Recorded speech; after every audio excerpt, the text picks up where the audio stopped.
नमस्कार।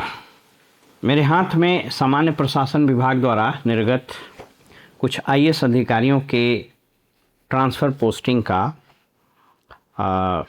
नोटिफिकेशन है। इसको हम आपके स्क्रीन पर भी दिखा देते हैं। वैसे तो मोटे तौर पर इस नोटिफिकेशन को जब आप देखिएगा तो दो तीन चीज़ें स्पष्ट होंगी। पहला कि इस सरकार को कुछ समझ में ही नहीं आ रहा है कि गवर्नेंस कैसे चलता है। दूसरा, विभागों के सचिवों को इस बात की चिंता बनी रहती है कि वो कोई काम शुरू करें या ना करें, क्योंकि वो एक सप्ताह में या 15 दिन में, एक महीना में वो बदल दिए जाएंगे, इसकी कोई गारंटी नहीं है। और तीसरी चीज़ कि जैसे नीतीश जी के राज में अव्यवस्था कायम हो गया था, एक एक अधिकारी के जिम्मे 5-5, 6-6 विभाग और बाकी अधिकारी जो संटिंग में पड़े हुए हैं वो पड़े हुए हैं। इसका मतलब ये है कि उच्च स्तर पर या तो इसकी समीक्षा ठीक से नहीं होती है, या जो समीक्षा करने वाले लोग हैं उनका ऊपर का पोर्शन गायब है, या फिर किसी फिक्स्ड माइंडसेट से वो काम हो रहा है और कहीं दूसरे जगह से डायरेक्शन आ रहा है। बहरहाल आज वैसे तो ये पूरा नोटिफिकेशन आप जब पढ़िएगा तो आपको मैंने जो 3 बातें बताई है वो स्पष्ट हो जाएगा आपको।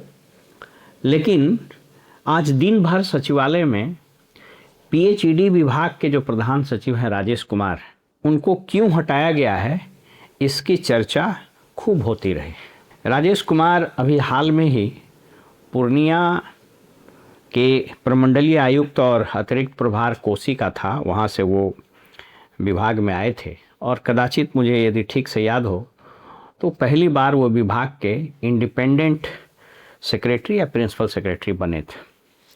ये भागलपुर में भी प्रमंडलीय आयुक्त रहे, अतिरिक्त प्रभार मुंगेर का रहा, मानवाधिकार आयोग वगैरह में भी रहे। इस अधिकारी के बारे में आमतौर पर जो लोग इनके नीचे काम करते हैं उनकी यह समझ है कि ये थॉरली इनकॉम्पिटेंट, जानकारी का घनघोर अभाव। यदि आप मिल कर के गवर्नेंस या किसी इशू पर आपको इनसे बात करेंगे तो आपको समझ में ही नहीं आएगा कि आदमी आईएएस कैसे बन गया था।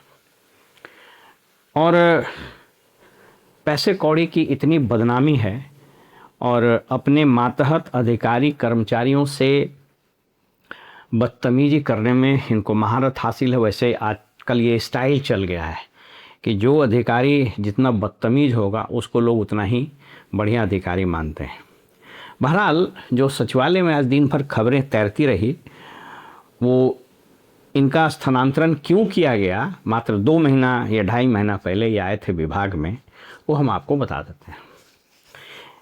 ये अजीब इत्तेफाक है कि इस विभाग में जो मंत्री हैं वो भी बिल्डर ठेकेदार कैटेगरी से ही आते हैं और आम तौर पर सब पार्टी का वही हाल है, लेकिन लोक जनशक्ति पार्टी इसमें पीएचडी किए हुए हैं।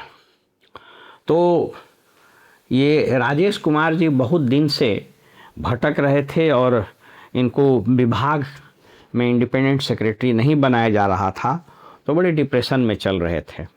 प्रमंडलीय आयुक्त में भी इनकी इतनी बदनामी थी कि उसका आपको मेरे पास तो ऐसी जानकारी है। इसके पहले मैं एक विभाग में था और ये भागलपुर में प्रमंडलीय आयुक्त थे, तो इनके कुछ ऑडियो क्लिपिंग्स फील्ड से लोग भेजता था, पंचायत सचिव से लेकर टीचर तक, कि कैसे इनकी वसूली वहाँ चलते रहती है। कुछ कम जानकार या जिनको विभाग वगैरह की समझ नहीं है, वैसे यूट्यूब चलाने वाले इनकी प्रशंसा का पुल बांध रहे थे कि इनको ईमानदारी के कारण हटा दिया गया। वो बात बिल्कुल असत्य है। ये जिन जिन जगहों पर रहे हैं, कोई आदमी खाली घूम के चला आवे तो समझ में आ जाएगा किस तरह का अधिकारी है। तो हुआ ये कि काफ़ी भारी भरकम थैला पहुंचाने के बाद इनकी पोस्टिंग हुई इस विभाग में। तो इसको होता है ना कि थोड़ा भूखा रहता है तो मैंने उसको लगता है कि जल्दी जल्दी दोनों हाथ से खाने लगे। तो ये 2020 का मैच खेलने लगे इस विभाग में, और 2020 का मैच खेलने में इस विभाग का मंत्री भी बहुत बड़ा खिलाड़ी है। तो कहते हैं ना, मगही में कहावत है कि बाँट चूट खाए राजा घर जाए। तो ये बाँट चूट खाने वाला सिलसिला थोड़ा गड़बड़ा गया और इस प्रिंसिपल सेक्रेटरी को लगा कि भाई रन तो हम बना रहे हैं, पिच पर तो हम दौड़ रहे हैं, तो ये तो रन मेरे खाते में आना चाहिए। तो रन खूब खाते में बनने लगा। आज उस विभाग के बहुत सारे लोग या फिर दूसरे जगह ये काम कर रहे थे लोग आए, कहे कि इतना हड़बड़ी में थे कि इनको लग रहा था कि पता नहीं कितना दिन तक रहेंगे नहीं रहेंगे, या फिर हमको कभी बनाया जाएगा या नहीं बनाया जाएगा। आपको बताते चलें कि सामान्य प्रशासन विभाग में इनके विरुद्ध बहुत आरोप लगे थे और मोटे तौर पर सरकार यह समझ रही थी कि इनको किसी विभाग का प्रधान सचिव या फिर इनको कोई वैसा कार्य नहीं देना चाहिए जहां पर वित्तीय और प्रशासनिक गंभीरता की बात आती हो या जहां बहुत सारा फाइनेंस पैसा इन्वॉल्व हो। बहुत दिन तक इनको ठीक से पोस्टिंग नहीं मिली और मानवाधिकार आयोग में सड़ते रहे और अलग अलग जगहों पर प्रमोशन भी काफ़ी देर से मिला।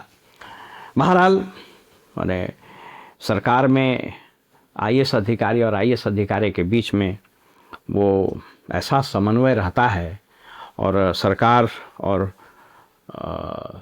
जो प्रभावी और कथित रूप से दबंग मिनिस्टर हैं जिनकी खूब चलती है, उसके पीछे अगर आप नतमस्तक उनका चरण बंदन करिएगा तो आपको मिल सकता है। तो ये चरण बंदन किए, फिर इस बीच में सरकार बदली, नीतीश जी हटे, फिर क्या सेटिंग हुई नहीं हुई, तो ये यहाँ पर आ गए थे। अब इस बाँट चूट के खाने वाले सिस्टम में गड़बड़ी उत्पन्न हो गई और मंत्री जी को लगा कि भाई ये तो अकेले रन बना रहा है। तो इसमें तो जैसा होता है ना, क्रिकेट के मैच में 2 एंड पर रहता है बैट्समैन, तो जो भागता है तो वो टीम के लिए रन बनना चाहिए, तो टीम के लिए रन नहीं बन रहा था, ये अकेले रन बना रहे थे। तो इसमें मनमुटाव हो गया। जो लोग ये प्रचारित करा रहे हैं ना कि इनकी मंत्री से इसलिए नहीं पटी कि बड़े ईमानदार हैं, वो लोग को जानकारी नहीं है। इस आदमी के बारे में अगर जानना हो तो मधेपुरा चले जाइए। मधेपुरा में ये कलेक्टर था। मधेपुरा में जो इनके कारनामे हैं वो कलेक्ट्रेट का प्यून से लेके अधिकारी तक और वहाँ उस वक़्त काम करने वाले या फिर जो फील्ड में लोग थे, जनप्रतिनिधि से लेके सारे लोग जानते थे। कुख्यात अधिकारी रहा जो अपनी जुबान की गंदगी के लिए और पैसे के लिए इनका जो जिसको बोलता है ना ललक के लिए और प्रशासनिक और कानूनी मामलों के बिल्कुल नासमझी के लिए जाना जाता है। मुझको कुछ लोगों ने बताया कि जब ये पूर्णिया में प्रमंडलीय आयुक्त थे तो आयुक्त को कुछ कोर्ट का काम करना होता है, उसको कुछ कानून में, जैसे Bihar land dispute redressal act है एक, उसमें अपीलीय अधिकार होता है प्रमंडलीय आयुक्त। इसके अलावा भी रेवेन्यू के बहुत सारे कोर्ट्स होते हैं।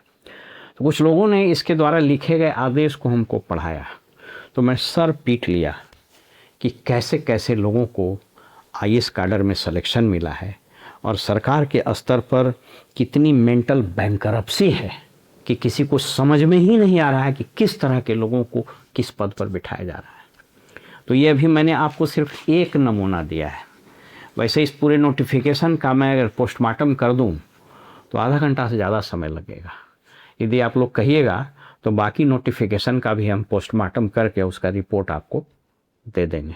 आपको याद होगा मैंने एक वीडियो बनाया था झोला छाप डॉक्टर, तो अब झोला छाप सेक्रेटरी का हम वीडियो बनाना शुरू करेंगे।